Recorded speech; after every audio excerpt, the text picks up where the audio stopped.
in, on, at. Three important in English grammar. By the way, preposition কিন্তু হবে না, সঠিক pronunciation preposition. Preposition. দেখো এই তিনটে preposition যে কতটা ইম্পর্টেন্ট সেটা আলাদা করে বলার কিছু নেই। শুদ্ধ ইংরেজি বলার জন্য এমনকি প্রতিটা এক্সামে কিন্তু এই তিনটে থেকে প্রশ্ন আসে।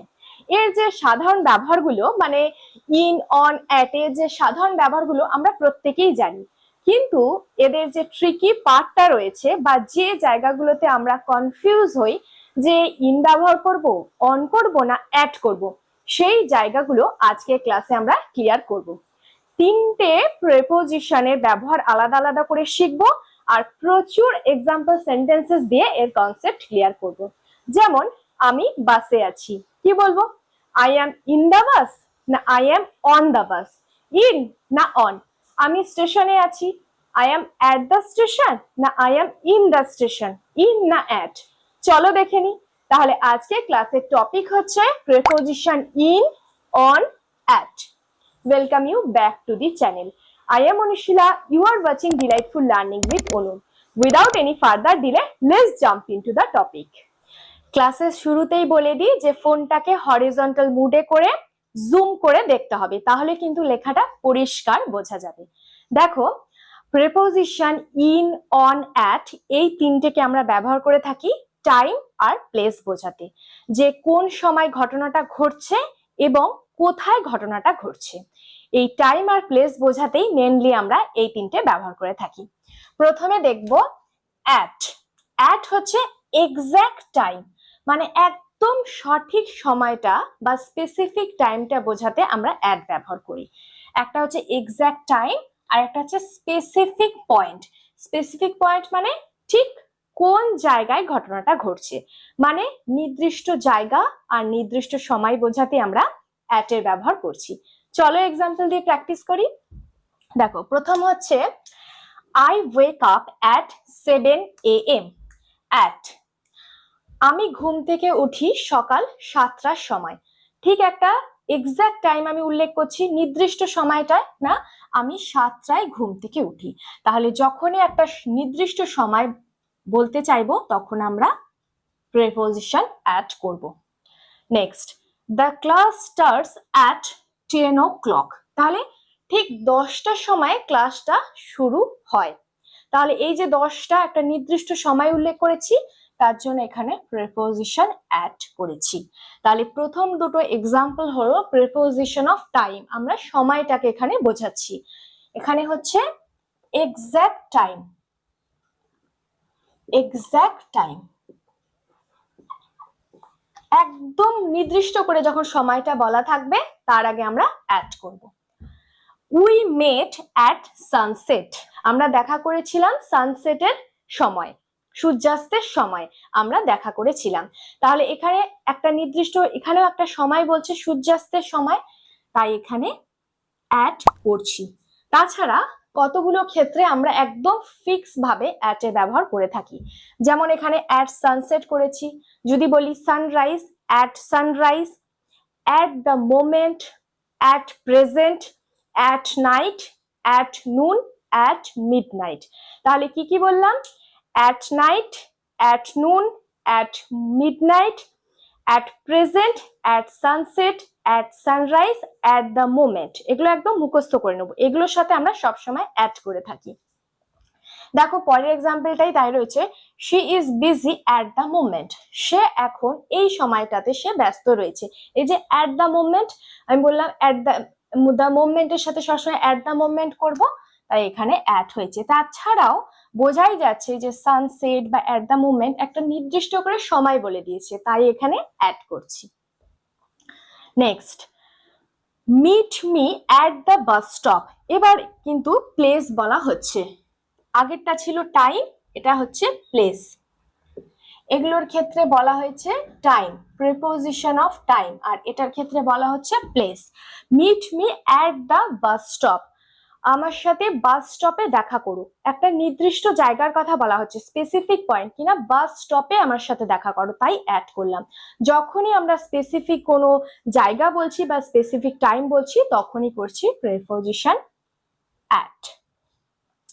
এবার দেখো এই দুটো এক্সাম্পল একটু অন্য, এটা হচ্ছে টাইম আর এটা হচ্ছে place। এবার specific direction, look at the beautiful sky, সুন্দর আকাশটার দিকে তাকাও। আমি কাউকে বলছি look at the beautiful sky, সুন্দর আকাশটার দিকে তাকাও। যখন আমি কোনো ডাইরেকশন বলে দিচ্ছি, স্পেসিফিক ডাইরেকশন, তখন আমি অ্যাট এর ব্যবহার করছি। তাহলে যখন কোনো ডাইরেকশন বোঝাচ্ছি তখন অ্যাট এর ব্যবহার করছি। Don't point at the people, don't point at the people, মানুষের দিকে ইঙ্গিত করো না। কারোর দিকে বলছি ডাইরেকশন, তাই এখানে অ্যাড করছি। নেক্সট হচ্ছে 7, he is terrible at cooking, he is terrible at cooking, সে রান্নায় ভয়ঙ্কর, মানে সে রান্না করতে একেবারেই পারে না। আবার যদি বলি she is brilliant at mathematics, she is brilliant at mathematics, অঙ্কে সে খুব ব্রিলিয়ান্ট। তাহলে যখনই কোনো স্কিলস বা অ্যাক্টিভিটিস এর কথা বলছি তখনও কিন্তু অ্যাট এর ব্যবহার করছি। অ্যাক্টিভিটিস বা স্কিল, অ্যাক্টিভিটিস বা যখন স্কিল বোঝাচ্ছি তখন আমরা প্রিপোজিশন অ্যাড করছি। সে রান্না করতে পারে না, হি is terrible at cooking. I am at home, আমি ঘরে রয়েছি। অ্যাট হোম, আমি একটা স্পেসিফিক জায়গা উল্লেখ করে বলছি যে আমি ঘরে রয়েছি, তাই I am at home. I wake up at 7 AM, আমি সকাল 7টায় ঘুম থেকে উঠি। The class starts at 10 o'clock, ক্লাসটা শুরু হয় সকাল 10টার সময়। উই মেট অ্যাট সানসেট, সূর্যাস্তের সময় আমরা দেখা করেছিলাম। She is busy at the moment, এই সময় সে ব্যস্ত। Meet me at the bus stop, bus স্টপে আমার সাথে দেখা করো। Look at the beautiful sky, সুন্দর আকাশটার দিকে তাকাও। He is terrible at cooking, সে রান্নায় ভয়ানক। আরেকটা ভীষণ ইম্পর্টেন্ট প্রিপোজিশন হচ্ছে অন। অনকে আমরা মেন ব্যবহার করে থাকি ডেজ অ্যান্ড ডেটস এর আগে। ডেজ, সানডে, মানডে, টুইসডেজ, এই ডেজ গুলো আর ডেট, যে কোনো তারিখের আগে আমরা অন ব্যবহার করি। তাহলে ডেজ অ্যান্ড ডেটস। আরো কতগুলো ব্যবহার রয়েছে যেগুলো আমি এক্সাম্পল দিয়ে বুঝিয়ে দিয়েছি। Number 1, she was born on 26th of Jan, মানে সে জন্মগ্রহণ করেছিল 26শে জানুয়ারিতে। তাহলে এখানে যেহেতু তারিখ রয়েছে, ডেট রয়েছে 26, তাই তার আগে অন হলো। যে কোনো ডেটের আগে আমরা অন করে থাকি, এটা তো সবাই জানি, কিন্তু একবার করে আমরা এগুলো রিভাইজ করে নেব। নেক্সট আবার বলা যায় my birthday is on the 20th of Feb, my birthday is on the 20th of Feb, মানে 20th ফেব্রুয়ারিতে আমার বার্থডে। তাহলে যে কোনো ডেটের আগে আমরা অন করছি। Next we met on Sunday evening, আমরা দেখা করেছিলাম রবিবার ইভিনিং এ, রবিবার সন্ধ্যের সময় আমরা দেখা করেছিলাম। এই যে ডেজ সানডে রয়েছে তাই তার আগে অন হলো। সানডে, মন্ডে, টুইসডে যা থাকবে তার আগে অন হবে। তাছাড়া যেগুলোর সাথে অন ফিক্স হয়ে থাকে সেগুলো হচ্ছে অন সানডে, অন মন্ডে, এগুলোর সাথে করলাম। On Friday morning, on Sunday evening, এগুলোর সাথে করতে পারি। On my birthday, on Christmas day, on new years day, এগুলো সবকিছুর সাথে আমরা অন করব। এগুলো তোমরা নোট ডাউন করে নাও। এবার হচ্ছে এটা আমরা ডেজ আর ডেট বোঝালাম। এবার সারফেস, যখন সারফেস মানে হচ্ছে কোনো সমতল, যখন কোনো কিছু কোনো সারফেসকে, কোনো সমতল বা কোনো পৃষ্ঠকে টাচ করে থাকবে, স্পর্শ করে থাকবে, তখন আমরা অন ব্যবহার করে থাকি। যেমন দেখো the cat is sleeping on the couch, বিড়ালটা পালঙ্কের ওপরে ঘুমাচ্ছে। পালঙ্কটাকে কি বিড়ালটা টাচ করে রয়েছে, কারণ তার উপরে যেহেতু ঘুমাচ্ছে তাই এখানে আমরা অন করলাম। তাহলে যখনই কোনো কিছু সারফেসকে টাচ করে থাকবে তার সাথে আমরা অন করে থাকি। Surface, when something touches the surface we usually use on। আচ্ছা, sit on the chair, sit on the chair, চেয়ারের ওপর বসো। চেয়ারের উপর যখন আমরা বসছি, চেয়ারটাকে আমরা টাচ করছি, তাই এখানে অন হলো। তাহলে যখনই কোনো কিছু সারফেসটাকে টাচ করবে তখন আমরা অন করব। The book is on the table, বইটা টেবিলের উপরে রয়েছে। নেক্সট, তাহলে এখানে আমরা প্রথমটায় ডেজ আর ডেটস, দ্বিতীয়টাতে সারফেস পেলাম। এবার দেখো he has been on the phone for over an hour, সে প্রায় 1 ঘন্টার বেশি সময় ধরে ফোনে রয়েছে। মানে সে ফোনে কথা বলছে 1 ঘন্টার বেশি সময় ধরে। যখনই আমরা কোনো ইলেকট্রনিক ডিভাইসেস বা মিডিয়া বোঝাচ্ছি তখনও কিন্তু অন এর ব্যবহার করছি, এটা খেয়াল করে দেখবে। দেখো অন দি ফোন, সবসময় ফোনের আগে আমরা অন দি ফোন করছি, কারণ যখনই আমরা কোনো ইলেকট্রনিক ডিভাইসেস বা মিডিয়াকে বোঝাচ্ছি, ফোন হোক ল্যাপটপ হোক, ইলেকট্রনিক ডিভাইসেস বা media. She works all day on her laptop. সে সারাদিন তার ল্যাপটপে কাজ করে। তাহলে এটাও ইলেকট্রনিক ডিভাইস বোঝাচ্ছি, ল্যাপটপ, তাই অন করছি। তাহলে ইলেকট্রনিক ডিভাইস বা মিডিয়া বোঝাতেও আমরা অন করে থাকি। She wears a beautiful gold ring on her finger. সে তার হাতে একটা সুন্দর সোনার আংটি পরেছে বা পরে। এখানে যখনই কোনো বডি পার্টস বোঝাচ্ছি, পার্টস অফ দা বডি, তখন আমরা অন করছি। যেহেতু ফিঙ্গার বলা হচ্ছে পার্টস অফ দা বডি, তার আগে on. Parts of the body, parts of the body, লেখাটা সাইডে হয়ে গেছে, parts of the body. The father kisses the baby on her forehead. বাবা তার শিশুটির কপালে চুম্বন করে। এখানে যেহেতু ফোরহেডের বলা হয়েছে পার্টস অফ দা বডি, তাই তার আগে অন হয়েছে। তাহলে যখনই কোনো বডি পার্টস বোঝানো হবে তার আগে অন হচ্ছে, ইলেকট্রনিক ডিভাইস বা মিডিয়া বোঝাতে অন হচ্ছে, ডেজ বা ডেটস থাকলে অন হচ্ছে, কোনো সারফেস কে যদি টাচ করে থাকে কোনো কিছু তার আগে অন হচ্ছে। She was born on 26th of January. সে জন্মেছিল 26শে জানুয়ারিতে। We met on Sunday evening. আমরা দেখা করেছিলাম Sunday evening A. The cat is sleeping on the couch. বিড়ালটি পালঙ্কের উপরে ঘুমাচ্ছিল। He has been on the phone for over an hour. 1 ঘন্টার বেশি সময় ধরে সে ফোনে রয়েছে, on. She works all day on her laptop. সে সারাদিন কাজ করে তার ল্যাপটপে, ল্যাপটপ তাই অন হয়েছে। She wears a beautiful gold ring on her finger. Finger বোঝানো হয়েছে তাই on. The father kisses the baby on her forehead. বাবা তার শিশুটির কপালে চুম্বন করে, ফোরহেড বলেছে তাই এখানে অন হয়েছে। প্রেপোজিশন ইন, ইন মেনলি ব্যবহার হয় মান্থস মানে মাসগুলোর আগে, ইয়ার্স বছরের আগে, সিজনস মানে আমাদের যে ঋতুগুলো রয়েছে তার আগে, আর লং পিরিয়ডস মানে দীর্ঘ সময় কিছু বোঝাতে তার আগে। Months, years, seasons, long periods. আরো কিছুর আগে ইন বসে, যেগুলো আমরা প্র্যাকটিস করব। প্রথমে হচ্ছে আই ওয়াজ বর্ন ইন 1995। আমি 1995 এ জন্মেছিলাম। তাহলে এখানে ইয়ার রয়েছে, তার আগে ইন বসাচ্ছি। যে কোনো ইয়ারের আগে ইন হবে। ইন 2026 এর আগে ইন। আচ্ছা, flowers bloom in spring. Spring বলেছি, সিজনস মানে ঋতু, বসন্তকালে ফুল ফোটে। যেহেতু ঋতু রয়েছে, সিজনস রয়েছে, তার আগে আমি ইন করেছি। ইন উইন্টার, ইন সামার, সবার আগে ইন হবে। She got married in fave. তার বিয়ে হয়েছিল ফেব্রুয়ারিতে। দেখো মান্থস বলেছি, জানুয়ারি, ফেব্রুয়ারি, মান্থস, তার আগে ইন হবে। আচ্ছা, ইন তাহলে কোন কোন ক্ষেত্রে হবে? In 2026, in winter, in summer, এগুলোর আগে হবে। তাছাড়া in the morning, in the future, in the afternoon, in the evening, এগুলোর সাথে কিন্তু ইন হচ্ছে ফিক্স থাকবে। এগুলো নোট ডাউন করে নাও। Next, he arrived in the morning. সে এসেছিল সকাল বেলাতে। In the morning. এবার তোমরা বলবে এর আগে আমরা অ্যাড করলাম না কেন?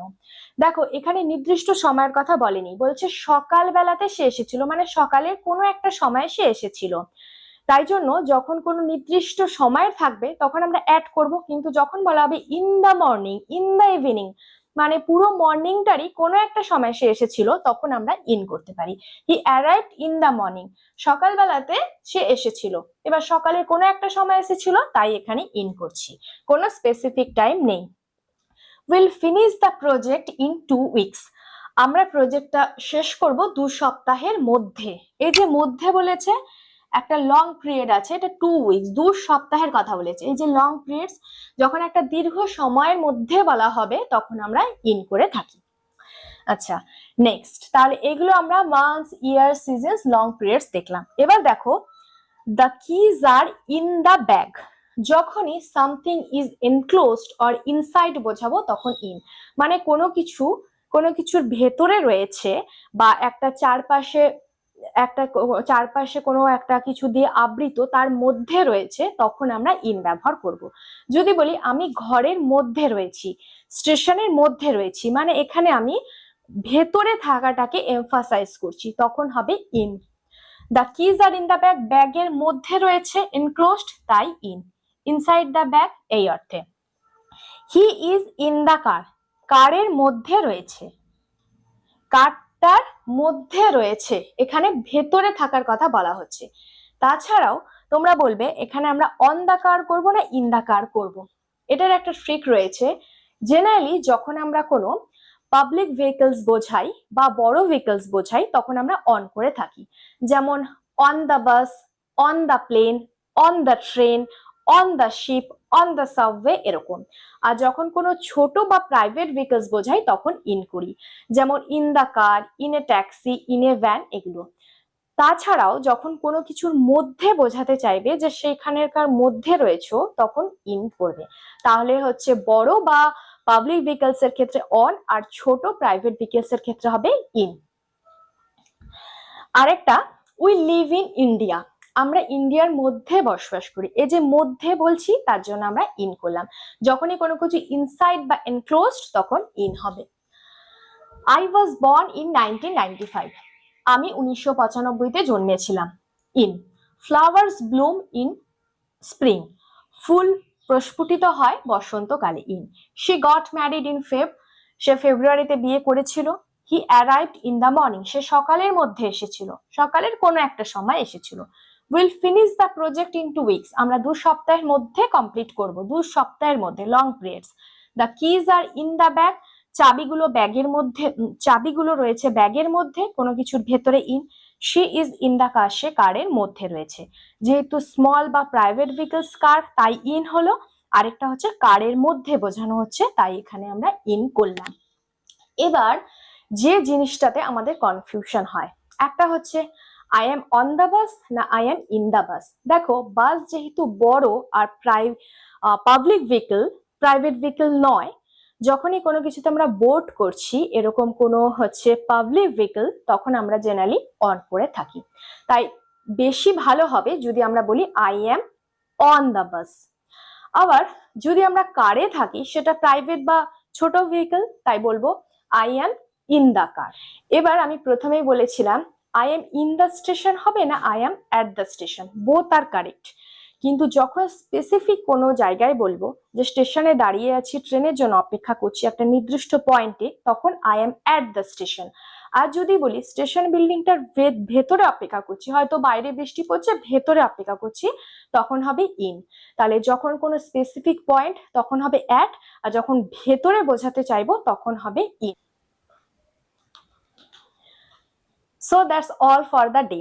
আশা করি এই কনসেপ্টটা খুব ভালো করে তোমাদের ক্লিয়ার হয়ে গেছে।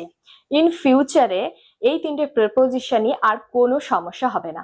এই ক্লাসটা যদি তোমাদের ভালো লেগে থাকে আমার জন্য অবশ্যই একটা লাইক করে দাও, আর আজই চ্যানেলটাকে সাবস্ক্রাইব করে ডিলাইটফুল লার্নিং উইথ অনুর সাথে কানেক্ট হয়ে যাও। পাশে থাকা বেল আইকনটাকে অবশ্যই প্রেস করে দাও, যাতে আমি এই ধরনের ইংরেজি ভিডিও দেওয়ার সাথে সাথে ইনস্ট্যান্ট নোটিফিকেশন তোমাদের কাছে পৌঁছে যায়। তাছাড়া আর যা যা ইম্পর্টেন্ট প্রিপোজিশনের ক্লাস আমি করিয়েছি সেগুলোর লিংক আমি নিচের ডেসক্রিপশন বক্সে দিয়ে দিলাম, সেখান থেকে তোমরা দেখে নিও। নিচের কমেন্ট বক্সে কমেন্ট করে তোমাদের মূল্যবান মতামত অবশ্যই জানিও। ভিডিওটাকে বেশি বেশি করে শেয়ার করে দিও, যাতে তোমাদের ফ্রেন্ডসরা বা ফ্যামিলি মেম্বার্সরাও ভিডিও থেকে কিছু অন্তত হেল্প পেতে পারে। তোমরা সবাই খুব সুস্থ থেকো, ভালো থেকো। Till then keep learning, keep growing.